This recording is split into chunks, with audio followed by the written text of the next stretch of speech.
என்ன பார்த்தீங்களா?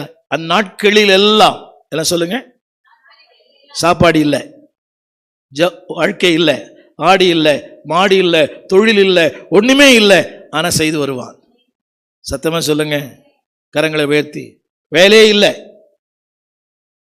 சம்பளமே வரல, பென்ஷனே வரல, ஆனால் எதை விடல?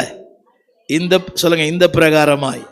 சத்தமா சொல்லுங்க, சுகமே இல்லை, ஆரோக்கியமே இல்லை, வசதியே இல்லை, ஒண்ணுமே நடக்கல, எதுவுமே நடக்கல, ஆனா இதை விட மாட்டேன், இந்த பிரகாரமாக. கரங்களை உயர்த்தி சொல்லுங்க, கரங்களை உயர்த்தி எல்லாம் சொல்லுங்க, கரங்களை உயர்த்தி சொல்லுங்க, சொல்லுங்க. பாதுகாக்கும் தகப்பன். யாரை? மூணாவது வரி, வருஷத்துல மூணாவது வரி யாருங்க? ஆமேன். பாருங்க பாருங்க, நான் முக்கியம், என் பிள்ளைகள் முக்கியமா, நான் முக்கியமா?